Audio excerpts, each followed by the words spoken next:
अस्सलाम वालेकुम स्टूडेंट्स। आज के इस वीडियो में हम question number 4 class 9th physics unit 1 का जो एक्सरसाइज की न्यूमेरिकल है उसमें क्वेश्चन नंबर 4 को हम डिस्कस करेंगे। इस क्वेश्चन का स्टेटमेंट कुछ ऐसा है, कहते हैं जैसे आपको स्क्रीन के ऊपर नज़र भी आ रहा है। Express the following terms of power of 10। आपने इसको in terms of power of 10 आपने इसको 10 की पावर में इसको लिखना है।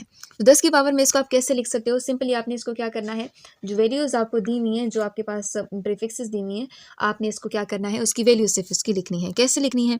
जैसे पहला जो आपका क्वेश्चन है, जैसे आपको ए पोर्शन है, इसमें आपसे कहा जाता है कि 7 नैनोमीटर।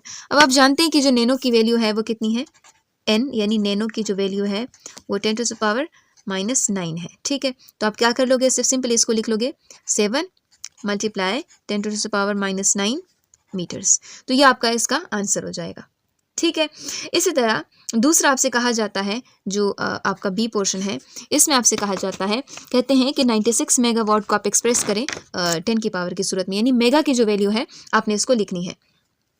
आपने क्या कर दी यहाँ पे 96 मेगावाट। ठीक है, यानी मैंने सिर्फ मेगा की वैल्यू एम लिख दी। ठीक है, अब मैं क्या करूँगी, यहाँ पे 96 तो मैंने वैसे ही लिख दी। ठीक है, और मल्टीप्लाई मेगा की वैल्यू आपको दी हुई है, जैसे यहाँ पे एम है, मेगा की वैल्यू आपके पास कितनी है 10⁻6। ठीक है, तो आप इसको लिख लोगे 10⁻6 वाट। तो आप सिंपल इसको साइंटिफिक नोटेशन में भी एक्सप्रेस कर सकते हो, जैसे डेसिमल यहाँ पे इसको लेकर जाओगे तो ये हो जाएगा 9.6 मल्टीप्लाई 10⁻6 तो ये है, और 1 जो है हम डेसिमल को इधर लेकर आए हैं तो 1 इसमें ऐड हो जाएगा, ये हो जाएगा 7 वाट। तो ये आपका आंसर इस तरह से भी आ सकता है। तो इसके बाद सी पोर्शन आपका आता है। सी पोर्शन में आपसे कहा जाता है 2 गीगाबाइट जो, तो उसको आप एक्सप्रेस कर दें साइंटिफिक नोटेशन में। तो चूँकि आपके पास 2 GB है, ठीक है, 2 गीगाबाइट आपने इसको लिखना है। तो गीगा की जो वैल्यू है वो आपके पास आपके टेबल में आपको दी गई है, आपकी बुक में एक टेबल है उसमें वैल्यू दी गई है, तो 2। ठीक है, और गीगा की जो वैल्यू है वो कितनी आती है 10⁻9। तो आप लिख लोगे 10⁻9 बाइट्स। ठीक है, तो ये जो वैल्यूज़ होती हैं आपने सिर्फ इसको क्या करना है, इसको सिंपली एक्सप्रेस करना है उसके पावर की सूरत में। ठीक है, उसके बाद आता है डी। डी वाला जो पोर्शन है इसमें आपसे कहा जाता है कि 43 पिकोफेराड को आपने लिखना है, एक्सप्रेस करना है इस सूरत में। तो 43 पिकोफेराड आपने इसको लिखना है। तो आप जानते हैं कि 43 को आपने वैसे लिख दिया, और पिको की जो वैल्यू है वो कितनी है 10⁻⁻12 मल्टीप्लाई 10⁻⁻12 एफ।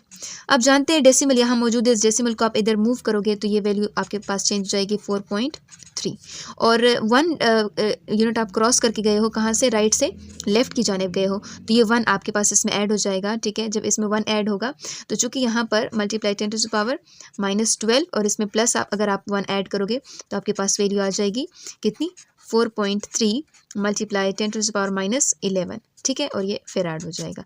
तो आपके पास ये इसका आंसर हो जाएगा।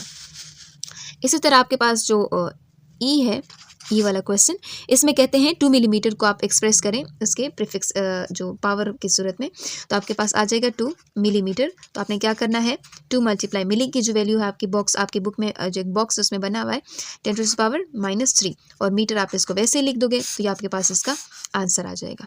तो ये आपके पास क्वेश्चन नंबर 4 है, इसकी पूरी जो सोल्यूशन है वो आपको यहाँ पे आपको नज़र आ रही है।